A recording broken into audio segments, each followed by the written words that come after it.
Coming to you live from our Ramsey Solutions studios in Nashville. You've joined a conversation about you, specifically what you were born to do.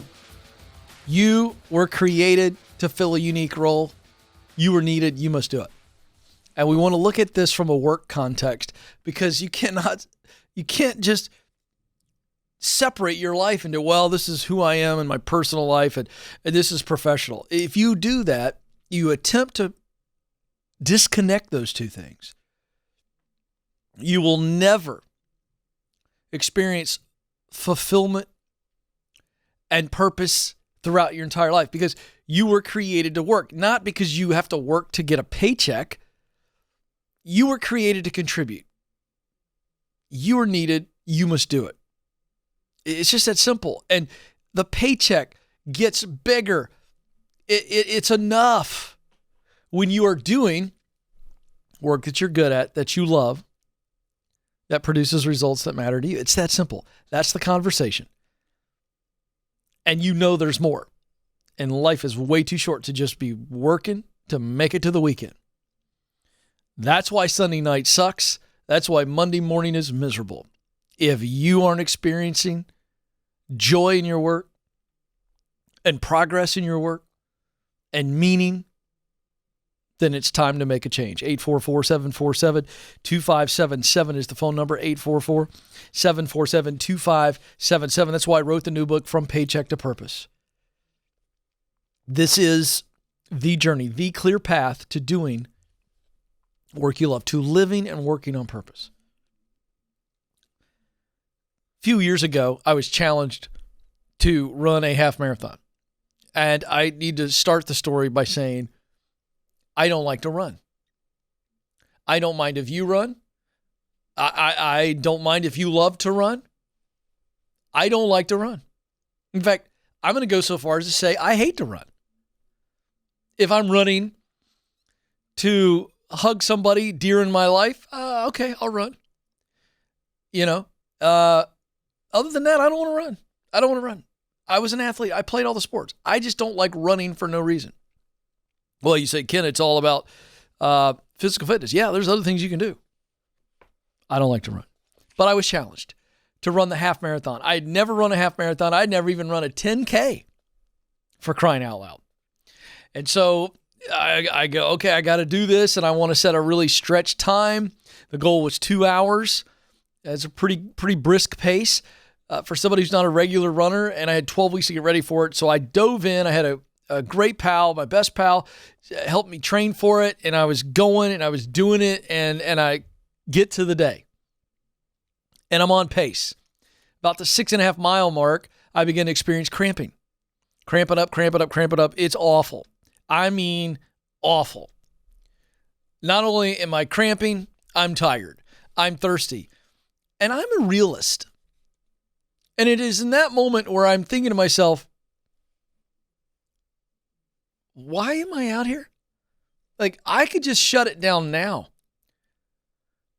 Hobble to the car, go home, eat a giant pizza, and just do what normal people do on a Saturday and relax. This is what I'm facing. But I know my family's watching me. They're cheering me on.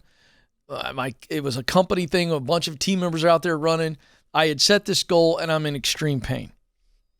And at this point now, it's all guts, right? I'm just gutting it out. There's a great quote by a running coach by the name of Jess Woods. And she describes this moment that I'm in her own words. She says, your strength doesn't come from your body. It comes from your heart. And that fire in your belly asking you, how bad do you want it? I wanted to finish. I had trained so hard. I had put so much time and effort into it. I wanted to finish. First of all, I wanted to get close to my goal. But at this point, the goal's done. And while I did want to quit and walk away, I more wanted to finish. I wanted to finish. And so here's what I learned. In the midst of that extreme pain, and Jen Woods is right, I had to ask myself, Are you going to finish? And the answer was yes. And here's what changed. And I'm going to read just 2 paragraphs from my book, From Paycheck to Purpose. Stage 4, we're talking about getting started and having the right mindset. And I'm going to just read 2 paragraphs that I learned from this race, and I've also learned from my own journey. Your focus propels you to the finish. As soon as you hit the wall and you're tempted to quit, that's the time for your brain to take charge. Shift your thoughts from the present to the peak. That's how you get through. By ignoring your desire to quit and focusing only on the reward of finishing, you shut down all of your complaints and concentrate on how awesome that mountaintop is going to be. I had to use my mind to see it, taste it, and feel it. I saw myself crossing the finish line, and it kept me going when I most wanted to quit. I read those 2 paragraphs. I share this story for those of you who need to hear this today, because it is a struggle right now. It's a struggle. The cheers of the starting line have long since faded. The finish line right now is only something that you can envision. You can't see it. You're questioning whether or not you should have done this in the first place. You're beating yourself up. You're going through doubt and insecurity. Focus on the finish line. Focus on the finish line.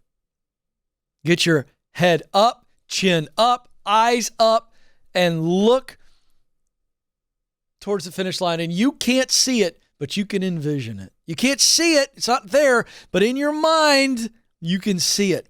And that's what you focus on. And you begin to focus on, what's it going to feel like to cross the finish line? How am I going to feel about myself? There was a why when I started. What's my why? Focus on the why. Get your eye on the why. And watch what happens. Your pace might even pick up. But more importantly than pace, you stay in the race. And by staying in the race, 1 foot in front of the other, 1 mile after the next, opportunity comes, breakthrough comes, and it propels you forward. And when it's all said and done, and you accomplish that thing, you reach that finish line, you will undoubtedly look back and say, it was worth it. It was worth it. But the key is focusing on the finish line. What's your finish line? Right now, in the midst of it, right now, you're struggling. What's your finish line? Keep your eye on it. Don't you dare stop. You'll be surprised if you focus on the finish line. It will carry you. It will pull you like a gravitational pull across the finish line. You matter. You have what it takes. Press on.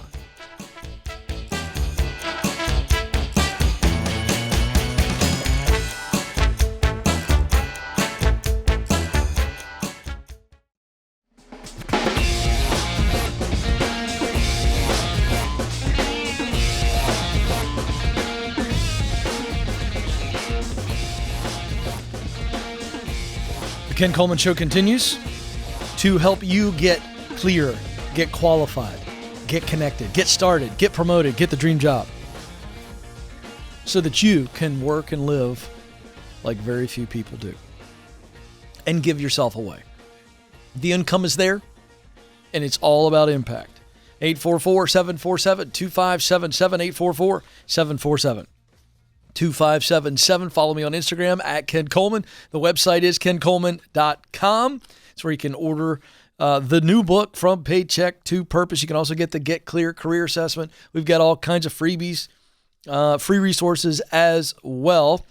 kencoleman.com. All right, let's get to the phones. Riverside, California is where Michael joins us. Michael, you're on the Ken Coleman Show.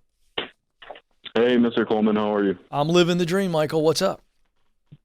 Hey, man. So I'm actually working with my family business right now, and I'm kind of figuring out whether or not I should stick through with everything that's going on.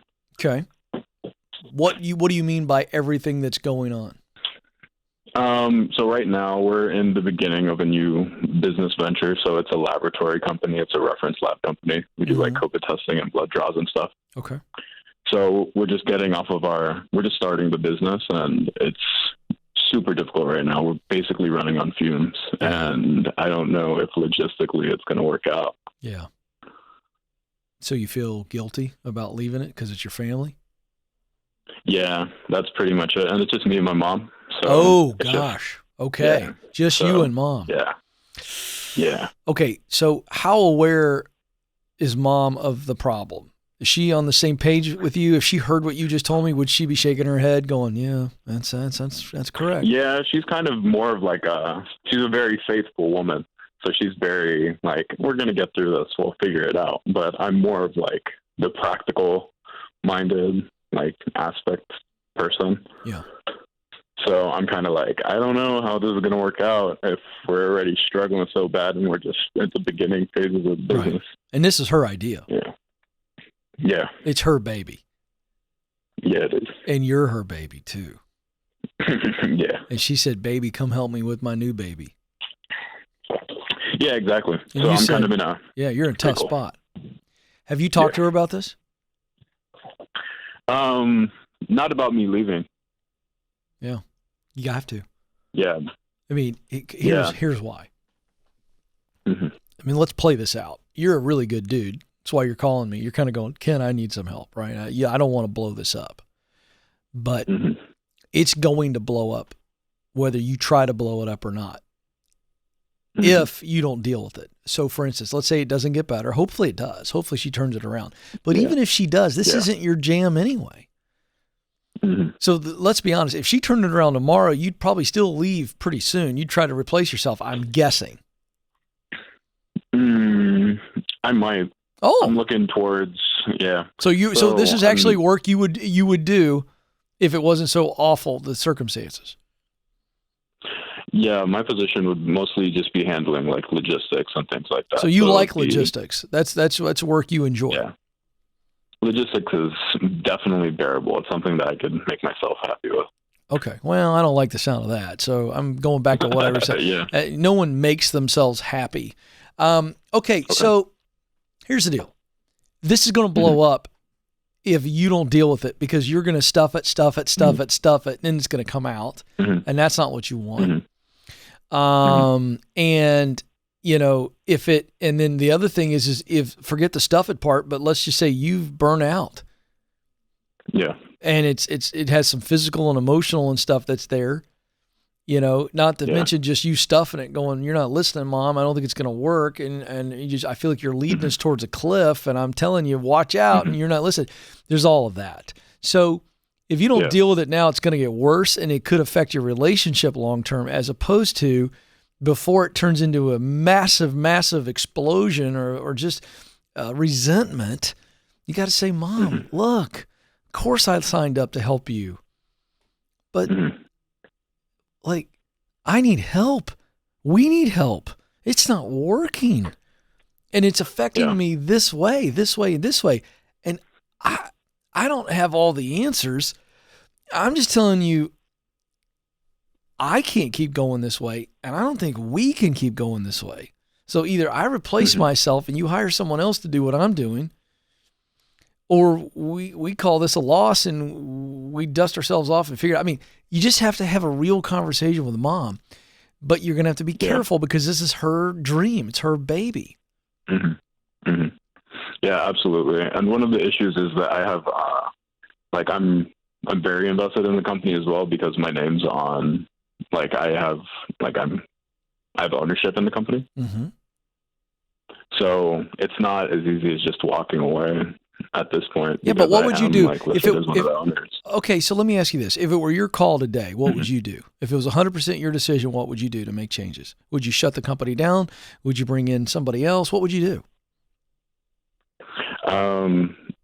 That's kind of in the position that we're already in, and I'm trying to figure out how we're going to bankroll moving forward because we're at the point where we're out of money and we're not getting the reimbursement that we need. So it's just we're stuck between a rock and a hard place. There's nothing I can do at this point.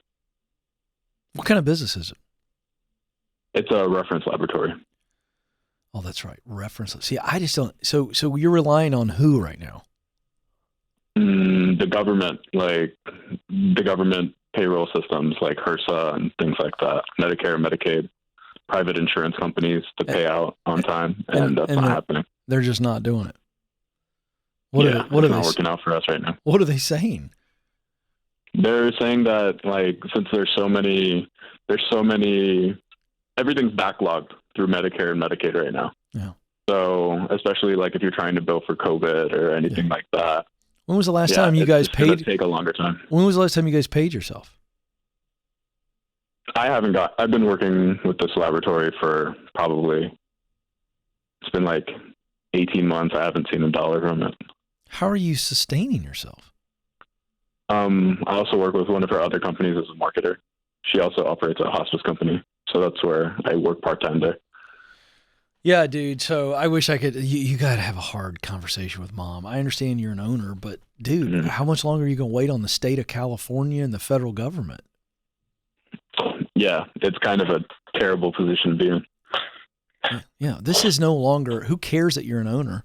It is as simple as you walking away. Sounds like you both need to walk away. You got another company, instead of chasing 2 rabbits, I'd chase 1.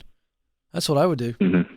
I don't have any magic bullet, but you're going to have to love on her when you tell her this and go, Mom, we can't, like, we can't just go, like, how much longer can we sustain this way? I would just have a conversation and ask her questions and let her reveal. Like, you don't go in and tell her a bunch of things. I'd be asking lots of questions. How much longer would you expect me to keep doing this? This is how much money I'm making. I mean, ask her some questions. Let her handle that as opposed to making a bunch of statements and it turning into a prickly conversation. Hopefully it won't be prickly with just you asking questions, but at some point, man, you guys can't keep doing this.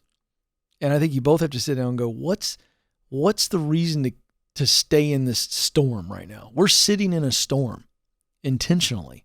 Why would we do that? What's on the other side of this? Which way are we going to get on the other side, right? Now, that's the other thing, right? If we got a storm that's stationary, I mean, theoretically, I got 4 ways to get out of it, north, south, east, or west, right? I'd be figuring out which way we want to get out of the storm and what's best, not just which way, but what's the best way to exit this storm. Because this is going to impact both of you, not just professionally and financially, but personal in your relationship, because you guys are in this thing together. This is a hard conversation. You just have to man up and treat her like the amazing woman she is to you. And don't put her on the defensive, but be honest with her and really let her know how you feel. That's what you got to do. It's all you can do. These relationships in family-owned businesses, I've seen some nasty things happen. So always lead with love and respect. Questions are better than statements. Don't move. More of your calls coming up. This is the Ken Coleman Show.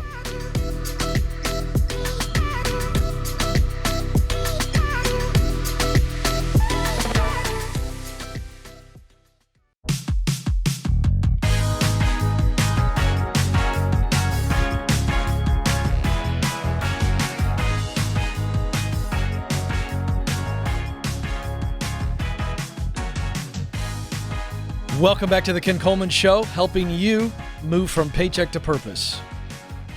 You were created to do work.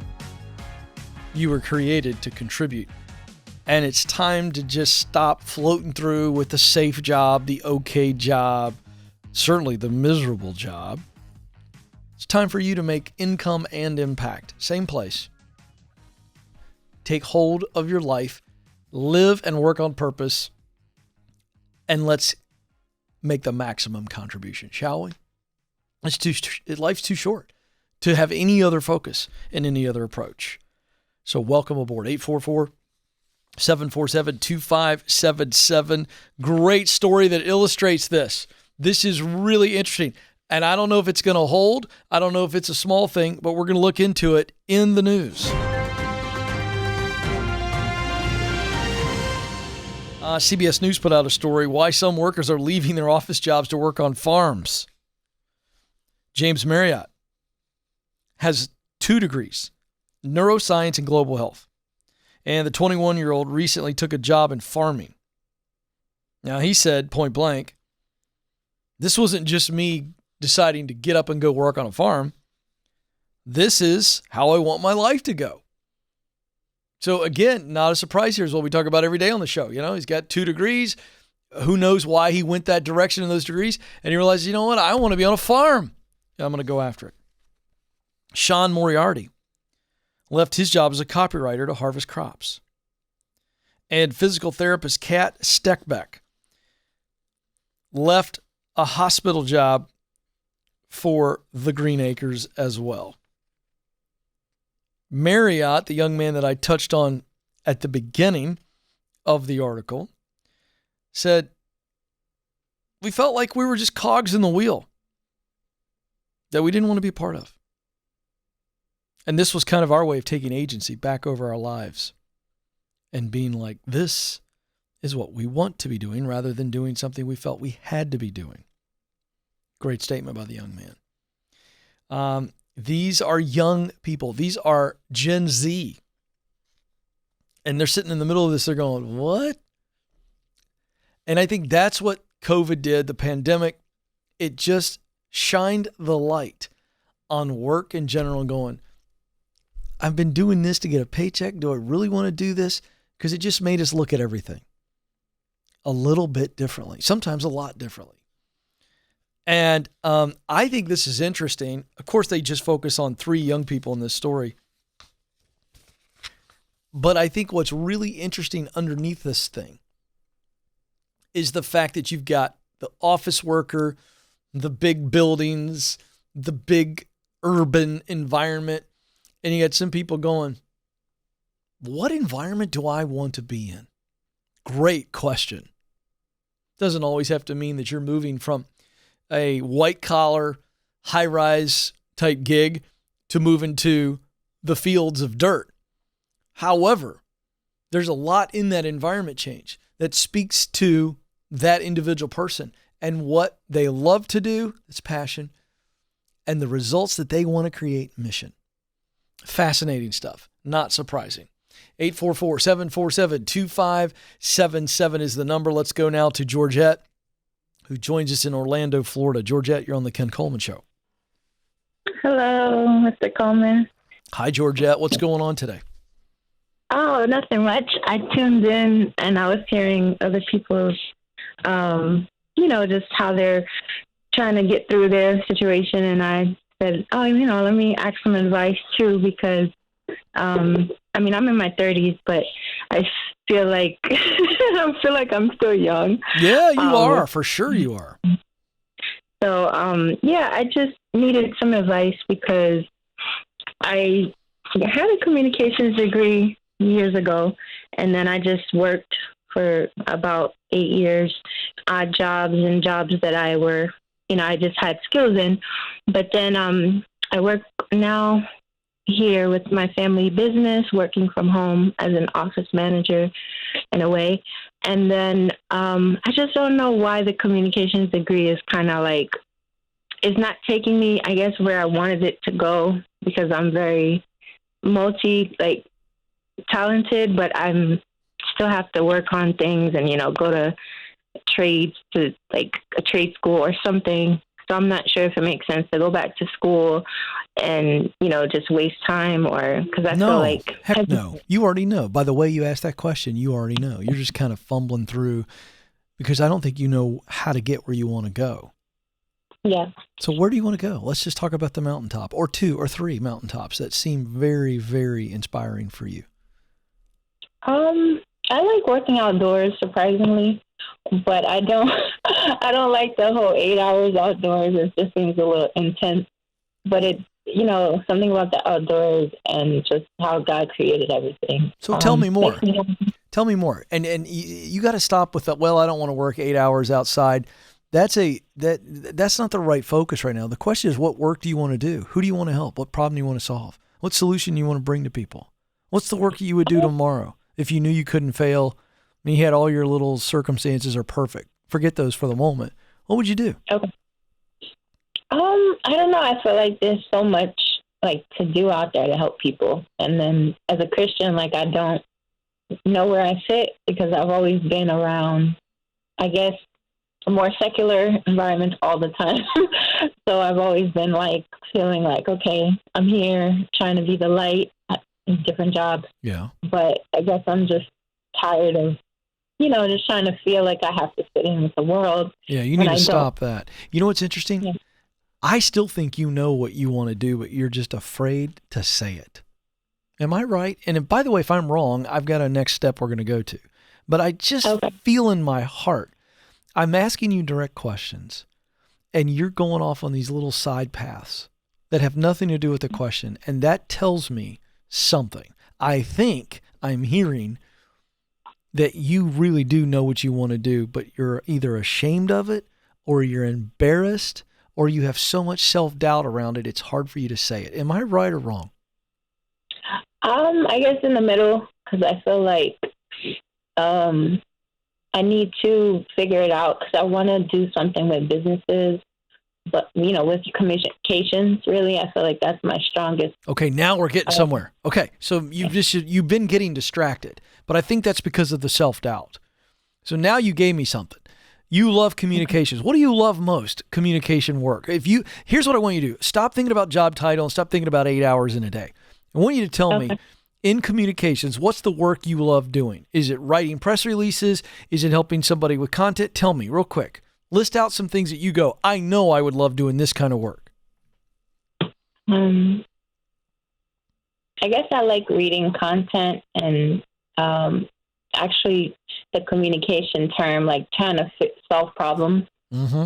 I think that's the best thing with communications, because like when you don't communicate in any aspect of a business or life, things just fall apart. Exactly. And so you have a gift there. You have a gift of analyzing, I'm guessing? Yes. Gift of discernment? Yeah. Mm-hmm. Gift of communication? Yes. Gift of connecting with others? Yes. Okay. So what you got to start doing is having some fun with this. Stop overthinking it. Get out of your head and start looking and go, what are the kind of gigs that would allow me to do that kind of work? Now, I'm going to give you something, okay? Okay. I'm going to put you on hold in just a moment, and Amanda's going to give you an assessment that we created called the Get Clear Career Assessment. She's going to send you a link and a code. I want you to take it. And it's going to help you with what you do best, your talent, the work you love to do, passion, and the results that matter most to you, mission. And when you see your purpose statement, I want you to look at it, and then I want you to begin to think, what are the gigs, the jobs, the type of work that allow me to fulfill this purpose statement? If you read the purpose statement and you answer the questions honestly, I think you're going to see, wow, this kind of nails me. And it's going to free you up to get out of your mind and start looking for jobs and career paths that match up with the purpose statement. You got it?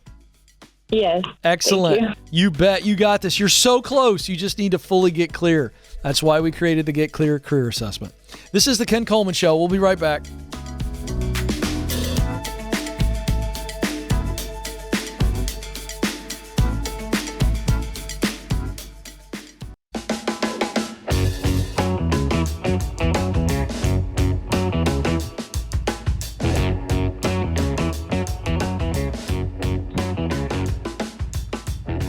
Ken Coleman Show continues from our Ramsey Solutions studios in Nashville, bringing purpose to talk radio. 844-747-2577, 844-747-2577. Hey, for those of you that are looking at the job process and you're going, I don't know, I want to move on, but I don't know if I want to deal with all this stuff.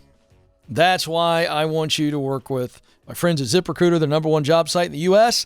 They act as your personal recruiter, and it's simple and easy. And did I mention it's free? I forgot. It's free. There it is. They're going to take your profile, which only takes you minutes to make a reality at ZipRecruiter.com/Ken, and they begin to pitch you. They keep you updated when you get looks, likes, and requests for your contact information.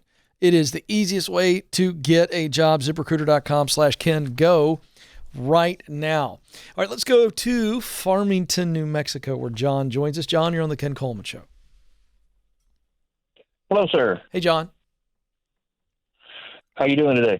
I'm living the dream. What are you doing? Oh, man. Well, I was just calling in. I was just kind of interested in some advice about like someone that's been on disability returning back to the workforce, making that transition. I used to work in the medical field, and I had went back to school to change careers because I was having some physical disabilities manifest, and I would no longer be able to do that type of work. And so currently living on disability, but I have the heart of a servant to help people. And I had thought about maybe going back to school to get a degree, maybe in like counseling or social work. And that way, you know, be able to contribute a little bit more to the family than just what disability provides, and then, you know, being able to help people as well. Yeah. So what are your physical limitations? So you're going, Ken, this is non-negotiable. I can't do this, this, and this. Well, I have osteoarthritis and degenerative disc disease. I have a couple of fused discs in my spine from trauma, along with a crushed coccyx. So you can't as well. so you can't stand on your feet for X amount of time? Not very long. I mean, I can still walk and get around, but I'm very limited to how much getting around I could. And so I worked as a nurse for many, many years, and I had to just kind of step away from that career. And so I had looked to go back to college to be a special education teacher. And then in the final semesters of that, I just kind of had, you know, getting overwhelmed with working full time as a nurse at this time, doing the student teaching, house mortgage, putting a wife through college at the same time. She wasn't working, 4 kids. So, no, I things get just it. didn't turn out very well for me. I get it. I get it. But it sounds like you're calling me for brainstorming ideas, or you've got a couple ideas, and that's what I'm trying to get at. Because I hear there was a path you were on, and then life happened. So is it special ed? Is it special ed? Based on that last bit, I'm wondering if it's special ed. The other thing that I want you to confront is, can you do telemedicine? I mean, I can tell you how many times my wife and I have talked to a nurse after hours, or when we couldn't get into the doctor. And so to me, it's like, what is the work that you loved before? Now we have to juxtapose that with your physical limitations. And is there a way to do a portion of that work that don't have as much of the physical issues? You know, so same thing with special ed. You know, it's like, so what can I help you with? Because I'm trying to narrow you to a decision point. But what can I help you with? Well, I didn't think about telemed. I don't know if I'd have the right credentialing for that. What do you need my help with specifically? Are we brainstorming, or are we talking through a couple of options? Yeah, kind of, because I was thinking, I could go back to school and finish up a degree of like university studies, and then take a master's course and getting into like counseling. That's a lot of stuff. Doing social work. That's a lot of stuff. Yes. Do you want to do counseling? Do you want to do social work? Do you want to do special ed? Or do you want to find a way to do as much of the nursing as possible without all the physical taxing stuff? That's what the question is. You must answer that first. I'm up at arms. I'm just kind of like trying to decide. I don't want to make a bad decision here. I see. Now we got, okay. No, this is great. Now I got you where I needed to get you. Okay. Yeah. You're paralyzed by making a decision. You got several options. By the way, counseling, social work, special education teacher, to me, all have the same thread as nursing. It's caregiving to people. Yeah. That's who you are. That's kind of what, that's who I am, basically. Okay, so guess what just happened? Yeah. You didn't even realize what just happened. What just happened is you came to the realization that there is a common denominator in all of these, which means it's not about right or wrong. It's just about preference. All of these would be right decisions if we just look at the work itself. Does it allow you to use what you do best? Mm-hmm. Talent. to do work you love, passion, to produce results that matter to you, mission. Does it? Do all three of those things? Besides nursing, social work, counseling, and special ed, does it allow you to use what you do best to do work you love to produce results that matter to you? Oh, I believe it would, yes. Okay, so all three are on purpose. Yes. And all three, by the way, illustrate what I teach, that there's not just one silver bullet dream job. There's multiple dream jobs, multiple jobs within your sweet spot, multiple career paths. So I think now it's a function of which one would you want to do most. If you had to choose today, I'm going to put you on the spot. You could change your answer tonight or 5 minutes from now. John, if I guaranteed you'd be successful in all three, but you could only choose one, which would you choose? You already answered it. Say it. Probably the social work. Yep. Why? Well, with the social work, it still allows me to help people. Yep. With social work, I could do therapy and counseling. Yes. Counselors can do that. Yes, sir. So, yes. And it's a whole lot less work to get qualified too. Right. I wonder, I just would really, I think your next step is you need to connect with some social workers in your area. You need to get a lay of the land. You already have? Yeah, I've reached out to some of the nonprofits here, the food bank, the homeless shelter, places like that, trying to get into like some volunteer. Good, but you missed what, and I appreciate that, but you missed what I said. You need to actually connect with real social workers, even if you don't know them personally, but you have a mutual connection. You need to sit with them and understand the good, the bad, and the ugly about being a social worker. That's the last step. Gotcha. Before you choose it, you got to make sure that you know the good, the bad, and the ugly, and your heart still goes yes. Okay? And they're going to give you some great practical knowledge on getting qualified and getting connected so that you can get started.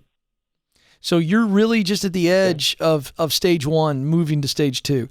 We need to fully verify and clarify that social work would in fact be your number one choice. And the way we do that is by talking to multiple social workers who love their job. Don't talk to one who hates it and they're already halfway out the door. That's not going to help. Talk to somebody who you understand what I'm saying. And then you're going to clarify everything involved, and then that's going to verify to your heart whether or not you want to move forward. I think that's a great answer. Yeah, and by the way, please do not make the mistake of assuming you got to go get a bunch of degrees or another degree. Talk to people who know, and then figure out if you need to get a degree. If not, and there's some other training and other qualifications, then that becomes your plan. So we're in Get Clear, stage one. We verify. And then if we're ready and that's it, yes, we move to stage two, get qualified, get connected, stage three, while you're getting qualified, and watch opportunities show up on your door for you to get started, stage four. All right, my time's almost up. Remember that you matter and you do have what it takes. Thank you for joining us. This is the Ken Coleman Show. Press on.